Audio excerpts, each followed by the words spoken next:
time to abandon ship. Oh no! Here we go!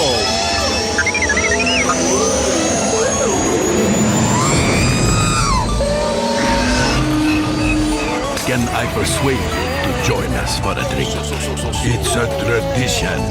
Here, here. Jar Jar, homie, my main man, quickly. Before the Separatists attack, get into the escape pod. Hey! This is escape, then we're the pod.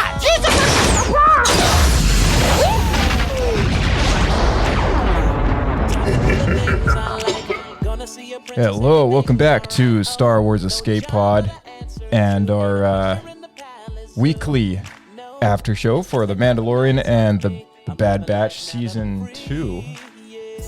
We have our co-host in the podcast this week, which is Bryce, and him and I are going to be breaking down the latest episodes, which came out last week on Wednesday, which is Mandalorian Season 3, Episode 3, Chapter 19, The Convert, and The Bad Batch Season 2, Episode 13, Pabu. Let's get into it.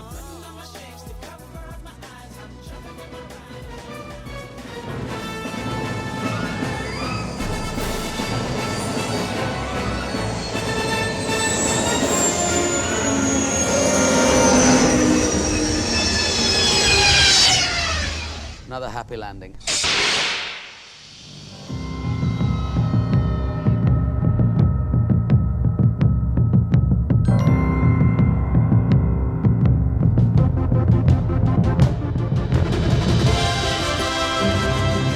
All right, here we go. Welcome back, Bryce. Hope everybody had a good Boonta Eve. I was not here last time.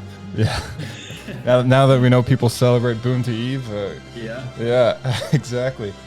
I'm not sure what sort of traditions that entails, but probably a good time. Yeah, Boonta Eve. Go watch your local pod race. we got. Someone's got to make like a Star Wars calendar, like an in-universe Star Wars calendar. Just make an app for it. Like all the different planets that have all these celebrations. Wookiee Life Day, Boonta Eve. Yeah. Someone could do it. Yeah, hopefully they're not too close, so you're not buying your kids too many presents like all at once. Like Boonta Eve's right after Life Day, and you're like, geez. Yeah, and then there's the outside of Star Wars celebrations, like Star Wars Celebration, like May the 4th, Revenge of the 5th, Return of the 6th. It just keeps going. We have more holidays in our universe than Star Wars does in theirs. Yeah, I think we do. I think you're right. Oh man. Yeah, well, it's been another week. I gotta say, just off the bat, Bad Batch kind of let me down this past week, but Mandalorian was pretty interesting. That has a few things to talk about. But yeah, off the bat, was there anything that stuck out to you before we kind of dive into this episode? Man, there's lots to talk about with the Mandalorian. What a curveball kind of episode. I'm not sure. Even now, I'm not really sure how I feel about it. I think it's really going to depend on what comes next. Right. Yeah, for sure. Yeah.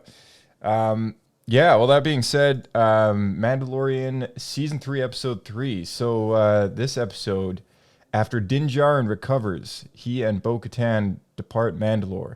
Though Bo Katan withholds the Mythosaur's existence from him, upon returning to Kalevala, they're attacked by an Imperial TIE fighter squad, which destroys Bo Katan's home. They are forced to retreat. Meanwhile, on Coursucant, Dr. Pershing receives a pardon by the New Republic, but is startled to find Elia Kane, previously employed under Moff Gideon as well, among the amnesty program's recipients. Kane agrees to assist Pershing in his efforts to continue his cloning research in secret, which has been outlawed by the Republic. They sneak aboard a decommissioned Imperial-class Star Destroyer, steal necessary materials for his research, but Kane betrays Pershing to the Republic's lawkeepers, and later secretly sabotages the mind-wiping procedure used on him, significantly worsening the effect on him. Results have yet to be seen. Din Djarin and Bo Katan arrive at the secret Mandalorian enclave, where Din Djarin presents the Armorer with a sample of the living waters as proof of his redemption. Because she is also bathed in the waters, that's Bo Katan that is, she is also welcomed into the Enclave as well, as she has not removed her helmet since diving into the waters. So this was an interesting episode because it was kind of like half and half. There was, I'd say even the majority was like kind of a Dr. Pershing story, which is really curious because clearly it just means he's got like a bigger part to play, you know, later on in the story. But how'd you like this one? Man, I think I have like mixed feelings about it. Like it felt, I love it when Star Wars kind of branches out and you get to experience like more of the world and like more of like the common person, the kind of like the geopolitics of like how the galaxy works. You kind of get that like inside view on like the laws that the new republic's putting in, and like if you're not the hero of the story, like what are you kind of up to? And I think it does a lot for like the world is Star Wars is like a world building as a whole. Yeah, for sure. I mean, as far as this episodes go, I mean, I really like that we did get to see Coursucant again, because I think it's, if I'm not mistaken, it's like the first time. It was fun to see it again. Yeah, because like wasn't it? It's only just been Andor, I think, that's given us Coursucant, and usually they just give you like a little like 5-second shot. Yeah. Of Coursucant, right? Yeah. And it's kind of like it's like enough, but you're always kind of craving more. Yeah, for sure. And a lot of the times it's always kind of like the dirty underworld too. Yeah. You're not really exposed to what we see in episode 3, which is kind of the higher living. Yeah. All these kind of oligarchs that are kind of out of touch. No, it's so true. It's so true, because that even works its way to the animated shows, the video games. I know Jedi Survivor's around the corner, and from what we've seen in like the trailer and stuff, like the Coruscant aspect of it all looks to be very underworld. So you're totally right. Like, you know, as far as like the reminiscence of like just seeing those shots of like the overhead city skyline and stuff like that, it's like, dang, like that brings me back to not only like the prequels, but like Return of the Jedi, the special edition, when they threw that scene in there, and then Andor we got a little bit, but not like a crazy amount, and I think that was it. Like I'm pretty sure that was it. So for me, this like watching just constantly through the episodes, like wow, there's more. Like it's like there's like a whole it's like a Star Tours episode or something. We're getting like the whole like just like the regular guy perspective of like this city world, right? And just giving like the whole tour and everything like that. I thought that was kind of cool.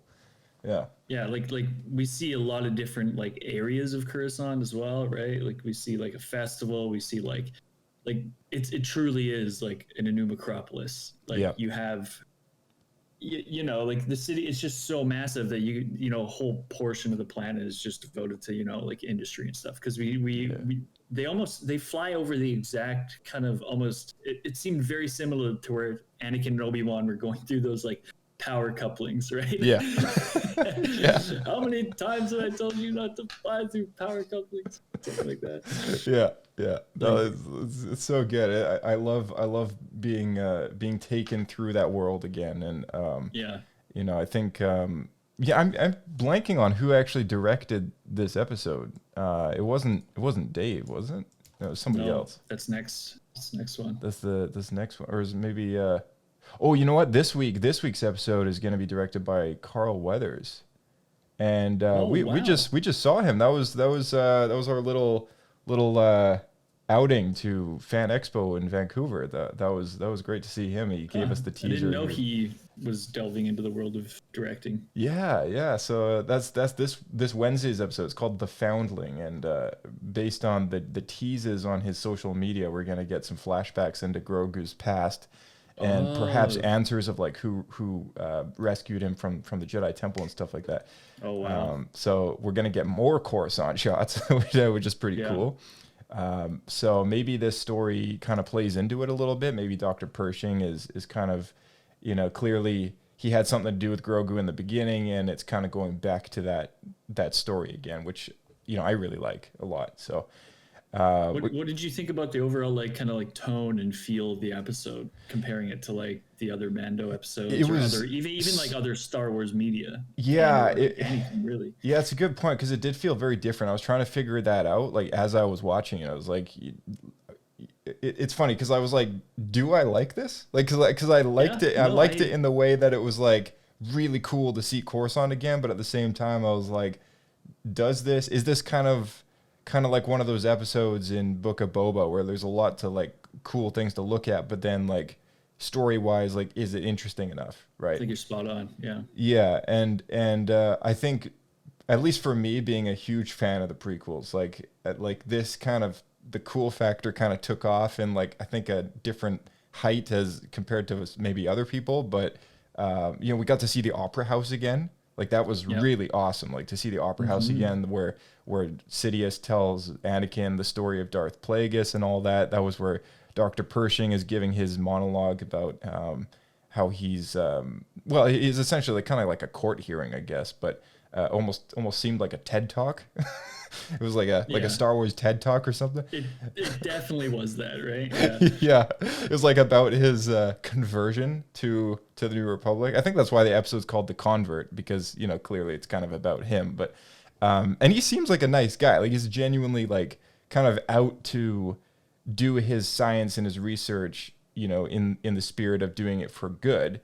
And, you know, through this episode, we kind of see him go back to his research that he was doing before, which the New Republic has outlawed. But, you know, he has a passion for this thing, and he went into this business because of, you know, a very personal matter with the death of his mother and everything like that. And if cloning technology had been available, you know, maybe she could have been saved. So he's got a very personal attachment to doing this. So there's no nefarious means or whatever, right? But so I like how they kind of made him a likable character, like in this episode. Before, he was just kind of like one of those background kind of side characters that's like, oh yeah, it's that guy, you know, innocent kind of nerdy geek who like you know, is used for doing bad by the wrong person, but he's actually probably a nice guy. And, you know, finally we get like a good rich story to this character, you know, with his whole backstory and everything. I actually kind of like, now I kind of feel for him. Yeah, it was cool to kind of see the Opera House again. I kind of went on a streak there, but the opening shot of the city as well. It's I saw a post about this. They recycled a episode 3 shot of the city. There's like kind of like a camera pan kind of going across the city, and they recycled it straight out of episode 3. You can do a side by side. I thought it felt very similar, but I don't know if it's because like that's just how Curzon's supposed to look. But right, yeah, no, that was the same shot. Yeah, very familiar. Yeah. Ian K. He is a previous guest on the podcast, and it's been a while since we had him on, so we got to get him on again at some point. But he mentioned on Twitter that the formation of the TIE fighters were the same as the aerial strategy used in Star Wars Rebels by Thrawn. So these are the TIE fighters that attacked Bo Katan's castle. And it's kind of long been teased that Thrawn is going to make an appearance at some point, whether it's in this season or another show, no one knows. But that was a very interesting piece of insight there, I thought, that the TIE fighters that attacked Bo Katan's castle were using a particular strategy that had been used before. Just kind of like that, like I remember there was like 4 interceptors, right? Like kind of in like some sort of diamond formation, or what? It was just kind of like the way that they attacked, and then when Bo Katan decides to rush that one fighter that's getting away, and then they have like a whole cluster that kind of comes at her from the front.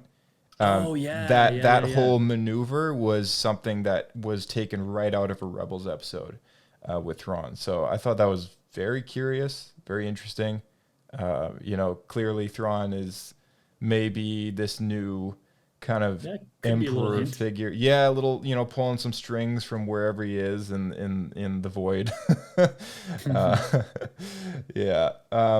We saw Monument Plaza again in this episode, and Monument Plaza was the sequence in which Pershing and what's their name again, Elia Kane, they had popsicle sticks, you know, and they were like looking at that kind of rock peeking out of the ground.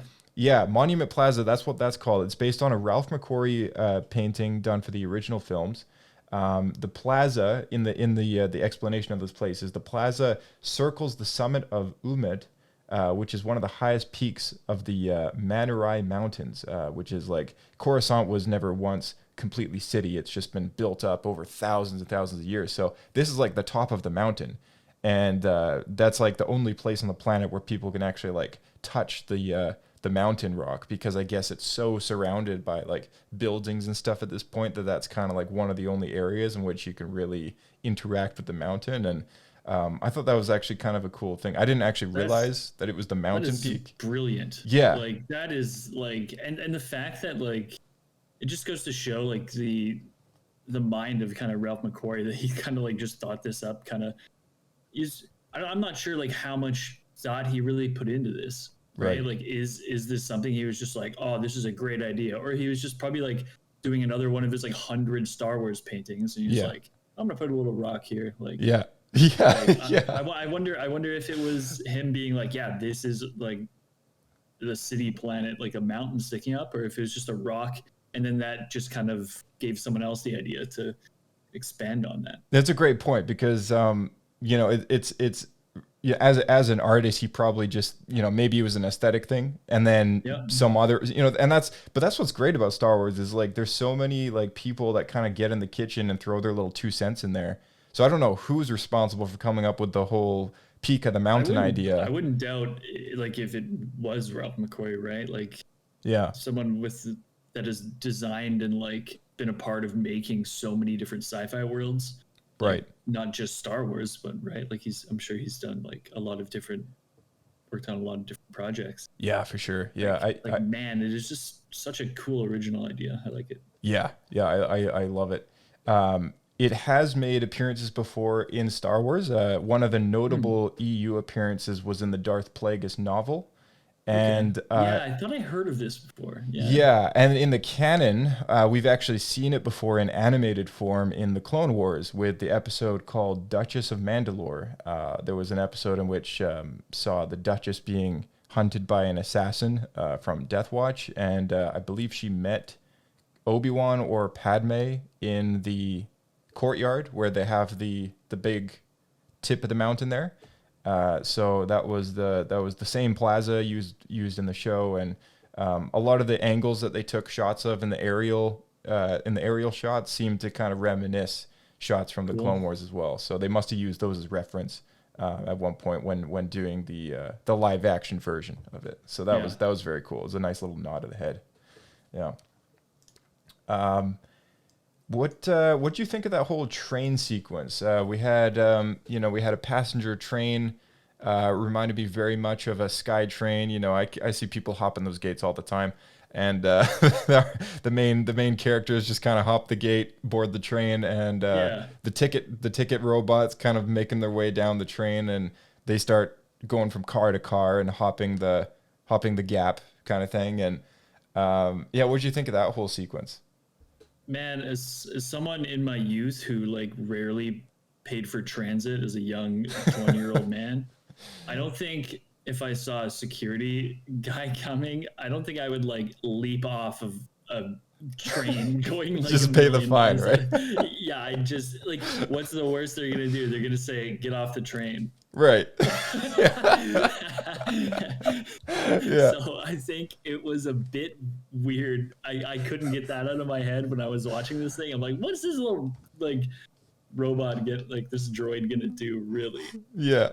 But I don't know, maybe they would have been on alert. Like they would have like done like an ID search, and they would have found out that since they're part of the amnesty program that they're missing or something like that. Yeah. Because it does seem like they have to do a lot of like reporting in, right? Yeah, right. Yeah. No, that's true. Yeah. I had a hard time believing they were able to hop off the train at a specific moment and like land on like, what was that like they landed on? Was it like mattress? It was like a mattress or something. It's like, dude, like what? Like, were they planning on replacing that with something else? And then I'm trying to remember exactly what it was, but it looked like a mattress, right? It was like something. Yeah, it was just a conveniently placed pillow. Yes. It's like I wonder if this is like, is this like the place to like jump off the train? Maybe. I'm assuming maybe she put it there the day before. Right. Yeah, because she says she goes over there all the time. So maybe Alaya put the mattress or something there. It's very conveniently placed, I guess. But it did line up very curiously with them trying to get away from the ticket droid. Yeah, I thought they were jumping very because of the confident. ticket droid, but it looks like they would have had to have jumped anyway. So it was a little strange. Yeah. Yeah. But all in all, though, great episode. It was pretty cool, but I don't know if it had a whole lot of great, solid story content. It was, in more ways than one, I think, an episode in which kind of leaves us questioning a lot of things and, anticipating build up. So I think I'm going to give it a lot of credit for starting the ball rolling, in the direction of Grogu and kind of the main story that we had in season 1 with Dr. Pershing, and kind of getting back to basics with that whole cloning ordeal. It makes me wonder if we're going to kind of link up with maybe something that's going on in the Bad Batch as well at that Mount Tantus place. That would be interesting. Mm-hmm. So, there's a few things that this episode has to offer. I'm very curious about this new character, Elia Kane, as well, to see what she has in store. Maybe she's still working for Moff Gideon behind the scenes. Maybe she's not I'm assuming actually. it's probably something like that, right? You Yeah. kind of get yourself arrested, and she's kind of working from the inside Right. to snuff out, the former assets of the Empire before they can be used by the New Republic. Yeah, that would be pretty bonkers, wouldn't it? And that's kind of why she's sneakily frying our boy's brain. Yeah. Yeah. What would be kind of crazy is if she removed any kind of memories of him joining the New Republic, and he just kind of gets reset to like a point in which he was working for the Empire. Like that would be kind of kooky and a little weird, and maybe even just a cheat way to kind of backtrack some story a little bit. But like at the same time, it's like I'm kind of curious to find out. But it does make me wonder, like, is she working for Thrawn? Is she working for Moff Gideon, who's currently still in custody? Or is he? Like, maybe did he break out or something? I have no idea. But yeah, that is certainly certainly something to. Yeah, I think there's like you said, it's not really building on like the plot, but I do appreciate it when they can, if they're not going to build on the plot, they at least build on like Star Wars lore. Mm-hmm. Yeah. Like I feel like it was a very much like a lore building episode where you like, what did you think about the direction they're taking the New Republic? Because that was the big kind of surprise for me was watching how fast like the New Republic is kind of slipping into some very like red flag habits. Yeah. That's a great question, because I think this is something that you might have a better memory on than I do, because it's been a little while since I touched any material that kind of, in the EU at least, that fits that time slot, because in the canon there's really not a whole lot. And at least from what we know, like this season takes place in the, for sure, kind of couple years after season 1 of the same show. So and the season 1 of the same show was 5 years after Return of the Jedi, I think it was. So this season is probably maybe like 8 years later. We're maybe a third of the way to The Force Awakens kind of thing. So 30% of the way there. So at this point, the New Republic is fairly established. They don't really have a military because that's never really been their thing, but they still have all those X-Wings patrolling the galaxy. We keep on hearing, we keep on seeing what's his face pop up all the time, played by Police officers. Yeah, Kim's Convenience. So I mean, in the old EU, I feel like the New Republic never really demilitarizes because they're kind of fighting the Imperial remnant for just ages. There's always like a new guy to fight. So I think that's where the canon takes a major different and turn. to see, they talk about how they're taking the Alliance fleet apart, right? Yeah. In the episode, they're like, this amnesty program is like very 1984. Yeah. Like Blade Runner, right? Like it's like they ripped that right from Blade Runner, where they're making these people talk to the amnesty like robots that are like, do you have any bad feelings against your neighbors? Like totally. Yeah. And it's like, and then like assigning people numbers to make them live in these like communes together as former imperialists. Yeah, I thought that was very weird. It almost takes the New Republic for what it was. You know, it wasn't intended to be a bad government or anything, but it's almost like they're taking the New Republic and just making it look from our viewer's perspective and for the characters that we see in this episode, makes the New Republic look almost no different than the Empire or the Republic that came before that. Yeah. You know, they're referring to them as numbers, not their names. They're in cubicles, just like we saw. What's his name in Andor? I'm blanking on his name. I can't believe I'm blanking on his name already. But you know, They're not allowed Cyril. to express their Cyril. individuality. Yes, in their work. Yeah. Yeah, exactly. Yeah, Cyril, who is like so obsessed with, you know, doing his due diligent work and everything like that, it gets put into this area within the ISB or something, you know, wherever he was, like doing some work in a cubicle, and everyone around him is in a cubicle, kind of doing the same stuff, like analyzing like data and whatever else. And it looks like he's kind of doing just the same thing, except he's just getting rid of it instead. And as a guy who's supposed to be doing research, you know, this totally kind of goes against like what he kind of stands for and why he started doing what he does in the first place. So to him, none of this kind of agrees with him at all.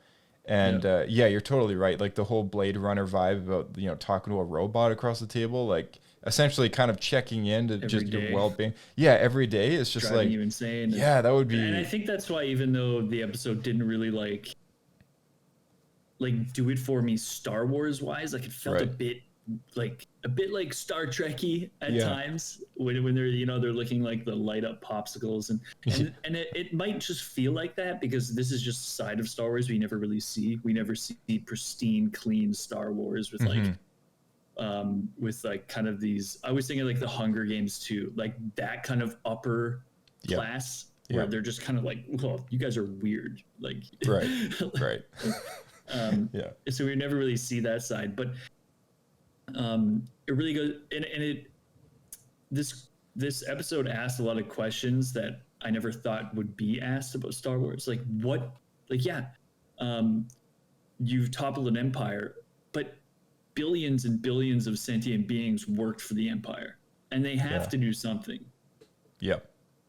And then you also just fought a huge civil war. So you need to regulate that somehow. Yeah. Like, if you're not going to be a tyrant like the Empire, you're going to put in this horrible like amnesty program. Like it must be so hard as the New Republic to kind of make this new structure and like try to restructure the galaxy. And I think it's a very like adult political theme that they've brought in, which is very, I don't know. It's very interesting. Intriguing. Yeah, very, very, yeah, for sure. It was also a nice touch with the brief moment that we had with all the senators at the Opera House, assuming that they are senators. It was very, I don't really know quite the word to describe it, but what they were saying, they didn't come across as your typical like good guy. Like they just seemed like they always have just kind of been doing their job. You know, it's just like, oh yeah, they were the senator under the Republic. They were the same senator under the Empire. They were fired for a little bit, and now they're back under the New Republic, and they're just living in wealth as they normally do, and sitting in meetings and socializing and doing what they do every day, right? And it's like they just kind of like socialize with each other in that manner, and there's no like Padmes in the mix, at least from what I saw in the people that came up to Dr. Pershing to kind of express their feelings towards his speech. There was no kind of, I don't know, authenticity to just about. You're instantly reminded of why the Republic struggled in its last days. It's like it's because of bureaucracy. It's because of greed, right? It's all the reasons that our democracies on Earth, right? Like it's why we get marred down in like corruption and stuff like that. So it's cool to see that in Star Wars because it makes a lot more sense why kind of the sequel trilogy occurs. In like a lot of ways. Yep, for sure. So. Yeah, I like all those threads that they're doing there. So, all right, okay. Pablos or Pudus. So Just off the top of your head, like what do you think this deserves here? Because I'm kind of leaning more towards like a 1.5. I think so. Like, I mean, it contributes to lore. I'm not sure it has great, character development. Unless they really stick with these new characters and like take them somewhere. Yeah. Because we don't really see any development with the Mando. It is nice to see Bo Katan. Something might happen there. She might join the cult, which I didn't really see happening. I thought it would kind of go the other way, where she would kind of wake Din Djarin up to like. I guess we still don't really know if the Watch is necessarily good or evil. Yeah, it's they're not the Death Watch, are no, they? yeah, they aren't. No, and it's funny that you mentioned that, because I recently rewatched the Clone Wars episodes with her working under Pre Vizsla, when she was with Death Watch for a brief time, and I'm a little curious as to whether or not they'll ever revisit that in almost like a retrospective way, if she kind of talks about her time working under Pre Vizsla at any point. But yeah, like, Pre Vizsla's clan, Death Watch, they kind of stood for the whole Mandalorian warrior way, but they lived not really quite like the children of the Watch do, which is like they follow like the way, like, they keep their helmets on all the time, they're the warrior kind of culture, but they have a very like strong kind of bond to those rituals, right down to the you remove your helmet, you got to bathe in the living waters again. Whereas like Pre Vizsla's clan, they didn't do that at all. Like they just basically stood for the warrior culture and the whole helmet thing. I think the honor aspect about it just didn't exist with his group. So it is kind of curious, kind of seeing Bo Katan being inducted into this group of people, because it's easy to forget that she's Duchess Satine's sister, who her rule kind of set the Mandalorians on this very different trajectory of living, where like they're no longer a warrior race or warrior people. They no longer kind of follow any of that stuff. It's all just for formality. And then she goes to work with Death Watch, which is quite different than that. And now she's with this new group, with Mandalorian's group of people who are very much kind of saturated in their culture, in the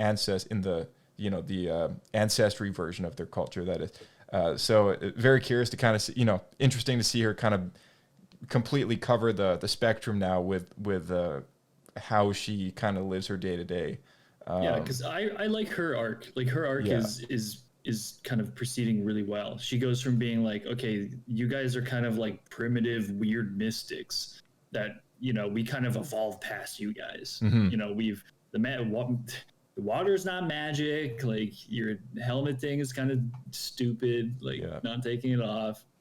It doesn't even seem like she believes in the mythosaur either until she sees it, right? And this is why the arc goes really well, because not only she realizes she's very alone, and then her like big castle gets blown up. So now she's very alone. She's like, I got nobody, and I definitely don't want to hang out with these weird, crazy, mystic, magic loving Mandalorians. Yep.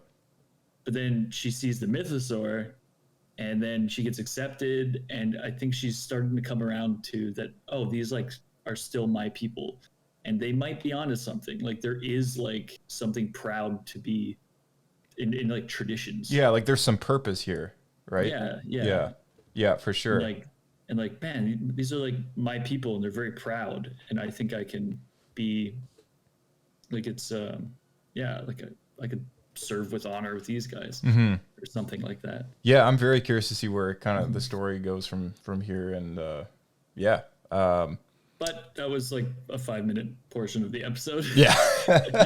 So maybe we'll get more next week. Who knows? Right? Yeah. So I think I'd probably give this like a 1 Pablo point. 1 Pablo point. All right, sweet. Yeah, 1 and 1.5.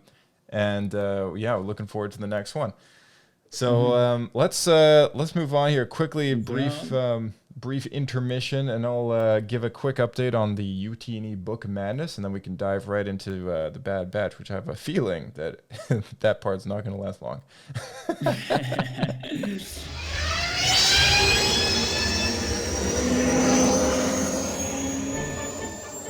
All right, YouTini Book Madness. As you know, YouTini's been running a kind of like a single elimination tournament, pitting books against other Star Wars books, right? Like or trilogies versus trilogy kind of thing. So for the last 2 weeks, we've talked about the results from round 1, and as of this week, round 2 has kind of been kicking in. So if you want to vote for your favorite Star Wars book, you can follow YouTini on Twitter and Instagram and respond to the polls. I think they post like maybe 2 or 3 a day, and it's getting closer and closer to seeing the full results of round 3. So we'll catch up on the results for the last couple matches. So they pit in round 1. This is the final couple brackets here. They pit the Aftermath trilogy against the High Republic Tempest Runner, and the Aftermath trilogy won. We had Kenobi versus The Truth at Bakura. Kenobi came out on top. Resistance Reborn. Have you read Bakura? I think I have read Truth at Bakura. It's a really old one. Yeah. Okay. Yeah. It is an old. It's an EU novel. Yeah. Actually, those are both EU novels. But Kenobi just destroyed The Truth of Bakura. It was like 542 points versus 120. So yeah, I think I do think it's like pretty loved by the EU community, but yeah, the Kenobi is definitely going to beat that one out. Yeah. Resistance Reborn, the canon novel, versus Scoundrels, one of the last EU novels to hit the shelves, and Resistance Reborn won by a bit of a margin.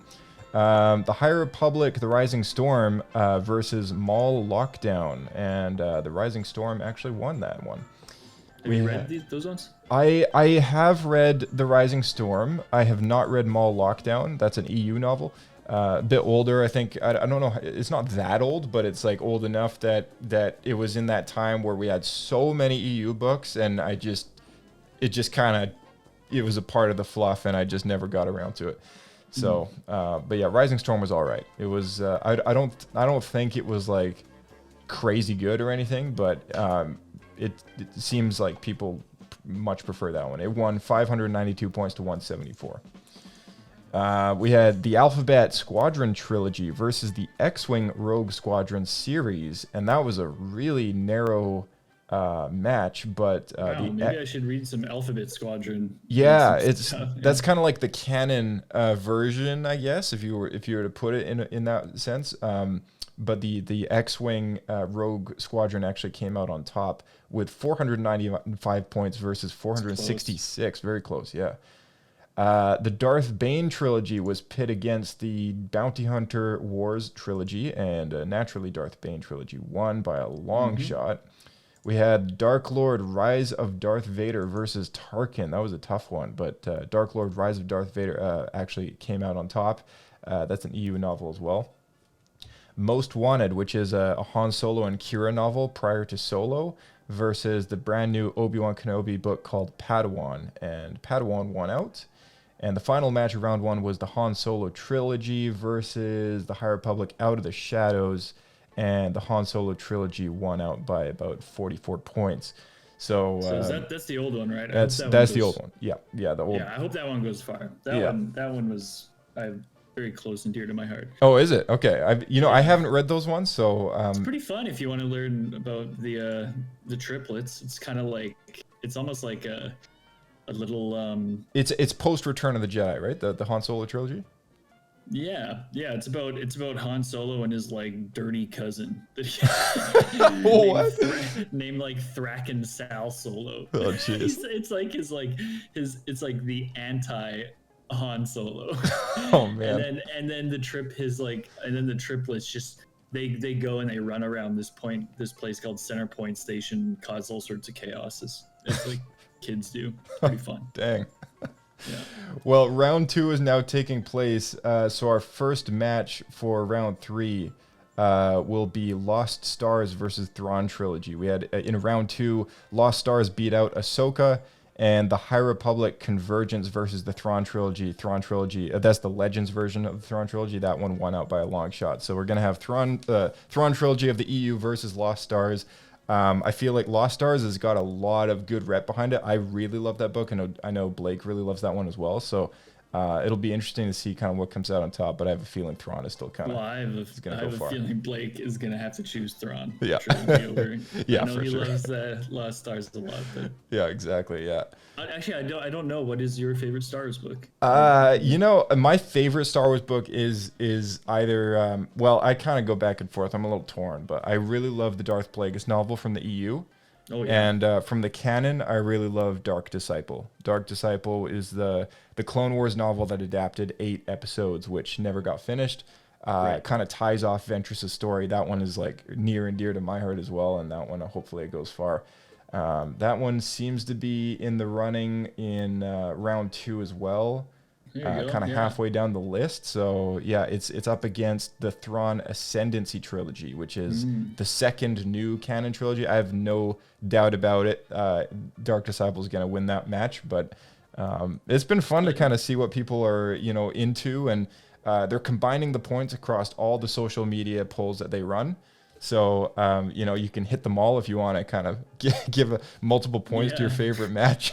I think your choices will go far. Yeah, for sure. Yeah, I hope so. Yeah. So, anyone who wants to get involved, you know where to do that. I'll have a link to the results in the description, and all you got to do is follow YouTini on social media, and that'll be it. All right, let's hit the Bad Batch, shall we? Let's do it.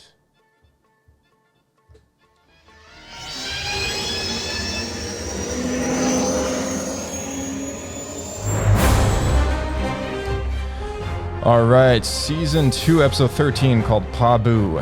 After informally cutting ties with Sid, the Bad Batch and Omega help Fee recover a lost artifact.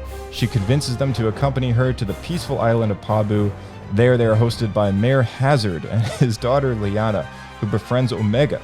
They're all enjoying a bountiful dinner in peace, and Omega and Lyanna take a boat ride out to see the sunset. However, a tsunami threatens the lower levels of the city and the surrounding waters. Hunter manages to rescue Omega and Lyanna at sea in the nick of time with the ship, that is, the Marauder, while Tech and Wrecker help Fee and Mayor evacuate the city population to the peak of the mountain before the tsunami destroys the lower city. Hunter and Tech agree to stay on Pabu and help with rebuilding efforts. All right, so what did you think of this one, just off the top of your head? I would just stay home if I were the Bad Batch. Just don't go anywhere. Yeah, they got the worst luck. Wherever you go. Like, these guys have been fine for, 1,000 years. Or whatever they say. Yeah. They're like, it's been hundreds of years one. since a tsunami wiped out our city, and then like the day that they show up is just boom, gone. Everything's gone. Yeah. Everything's gone. They could Either they're like they must be a bad omen at this point, but it's at least they helped them. Yeah. At least they successfully saved these people. Truth be told, okay, like Pabu was pretty cool. It's a cool location. It's interesting to see that there's like a paradise that kind of escapes the Empire because their planet has literally nothing to offer. It's mostly like water and then just pillars of like mountain that people live on, and they got no resources. They got no reason for the Empire to go there. I thought that idea was kind of cool, like that we've never really seen that happen before in a show. And there's going to be a lot of planets like that in the Star Wars universe, right? Like, where just people just go about their lives, and there isn't a lot to be exploited. And that, I think, was the only like thing I liked about this episode. Like, sad enough to say. I mean, I hate to rip apart this episode, so I don't want to talk too long about it. But I just, after last week, the week before, where we had that whole amazing episode, which I think I gave 3 Pablo points to. And I think I would have as well. Oh, that's right. Yeah, because you missed last week. Like, would you have given that 3? Yeah, that's my 3-pointer for Bad Batch. I think it'll be hard for Bad Batch to hit that level. Yeah. I think it's I just thought it was such a great story. I pinned it as an example of something I would show someone if I were to say give a demonstration episode of like what this show is like. That would be like a standout episode for me to like show them and go like, this is how good this show can be.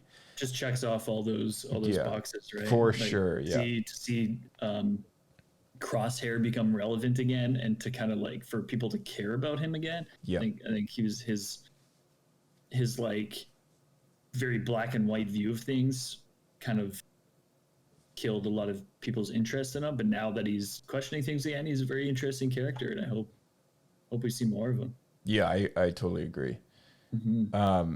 You know, it was one of those episodes which just took us completely off the rails again. And I don't know if it was an episode that was intended to be presented earlier in the season and maybe in a way to avoid the whole Clone Wars release order mess that they had. Maybe they just decided to, you know, have it air later on or something. But it did line up well with the whole informally cutting ties with Sid. So then that kind of destroys my theory a little bit. But I just could not, for the life of me, understand why this episode happened. You know, like what like I thought that with this whole Zillo Beast thing coming from Mount Tantus, you know, now Crosshair's there at Mount Tantus, I thought that this episode would be the one to kind of kick us into gear with them actually maybe getting, you know, going into crossing paths at some point. Maybe we're going to have more of this plot line going on. And they literally pulled a 180. You know, we're just like, now we're just going to like stay here. You know, and they literally like said that at the end of the episode, like, I think we're just going to stay here and like help you guys rebuild the city. I'm like, okay, I guess that writes them out of like the next couple weeks. Like, I just like, I for the life of me, I could not understand it, man. Like, I was like, this episode was just so bad. It was definitely a filler episode, but I don't think they'll be there for long, to be honest. I think that's kind of the flow of the show is that we're going to get like, you know, 2 filler episodes to 1 good episode. For sure, yeah. But I mean, I think the only place for this to go is going to be Sid betrays them, right, and sells them out to the Empire, and then unfortunately, whatever the heck is left on that story planet is going to get blown up by the Empire when they show up next episode, looking for Omega. Lucky them. Yeah. Not to mention they are. We have our loved ones, and then they all get sold into slavery. Not to mention they are looking for her now that Lama Su has like gone to Mount Tantus and decided to make a deal, right? So. Yeah. So it's gonna have to be Sid, right? That sells them out for sure. Yeah. They've been hinting at it the whole time. It's the only person that knows like where they could be, right? I know a lot about you. Yeah. It's coming. It's coming. So you know, this episode really didn't have a whole lot to offer other than a new location with that didn't offer the Empire. And you know, I gotta say, like, this to me, I think normally maybe it's a bit harsh. But I think this is like a 3 Pablo Pudu level episode for me, because it just had nothing to it. Like, there was no character development for any of the characters. There was no moral to it. Are there any redeeming qualities that there was nothing? There was absolutely nothing. There was no bigger story arc it connected to. I don't think anyone cared about this episode. Like, it was just like, it was just kind of like, it was fluffier than fluff, you know? I don't know how else to put it, but I'm just kind of curious. Like, what would you give this? I'm like really digging to try to find something to prevent me from giving this. Like, I don't like giving. I tried. That's the thing, right? Like, I don't want to rip it apart, but like, I was like, there was nothing about it that I liked. Were there any shots like off planet? Like, did it ever crossfade into a different arc? Yeah, so the beginning of the episode started out with Fee aboard their ship, and mind you, this is the first episode, I think, where the Bad Batch does get like, they have a win in the sense that they actually did do a successful treasure hunt, but we just don't see it unfold. We only see like them go aboard their ship. They've reclaimed some treasure artifact thing with Fee successfully this time. And now they're off to the place where she keeps all those things in a vault, and they have nowhere else to go, so they're just going to tag along for the ride, right? So we only briefly see another location, so ever briefly, but that was it. Like, other than that, it's just aboard the Marauder and then on Pabu, and that's all it is. So right. Yes and no kind of thing. All right, I'll give it the old three poodoo. 3 poodoos, man. 3 poodoos for Pabus. Yep. Sorry, Pabu. Yeah, Pabu, you got 3 poodoos, yeah. stole your world idea from Interstellar, I think, as well. So maybe you should be upset about that. Did they? Wait, what? It reminded me of the when in Interstellar when they land on that ocean world and they're like, "Where's all the water?" And then it's just one giant like wave. That, like, Oh yeah. It really reminded when all the water receded and there was like nothing there, and then one giant thing. Yeah. I bet you they got a little inspiration somewhere. Right. Yeah. Okay. Yeah. Anyways, on to better things next things. week. On to better things next week, and hopefully they pull out a better episode. But I don't know. I'm curious. To anyone listening, if you have anything that you liked about this episode that we may have not touched up on, keep it to yourselves. Keep it to yourselves. Yeah. Do not tell us. I don't want to hear it. We want to hate this episode. No, I mean, if there's something we missed, send an email about it. And, I'm kind of curious. I'm kind of curious if there was anyone who liked this episode. But I feel like I posted a survey on Twitter, and surprisingly, it wasn't completely negative. So I don't know. Maybe it's just us. Maybe we're the crusty old podcast just ripping on Pabu. Who knows? But we love Star Wars still. I'm looking forward to the next episode. Hopefully it's better. All right, so that pretty much sums us up for the week. We're looking forward to the next episode of Mando and Bad Batch, and we got Jedi Survivor around the corner. Who is coming? It's coming, yeah. And Celebration comes out on April 7th. Anyone who lucky ducks going to Star Wars Celebration in England, but expect some Star Wars announcements on Celebration weekend between the 7th and the 10th of April. And we're going to try and do something on the podcast as well. Hopefully we can arrange something that maybe we just kind of do like a daily review. I know we did that last year. I know Blake suggested some kind of open mic option. I don't know how many people are interested in kind of just dropping in and chatting about the hype on new announcements. I know who knows what we're going to hear, but that'll be pretty cool. So looking forward to that. All right, man. We'll catch you in the next episode, and guess we'll see you next week. Yeah, sounds good. Thanks, Josh.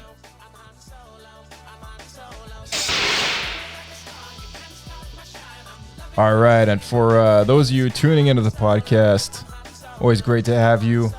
You can follow us on Twitter and Instagram with the handle at SWScape Podcast. You know where to find that in the description below, along with any relevant links from the episode. Join the Discord, that's where the conversation is. And drop a comment, leave a review. 5 stars always helps us out.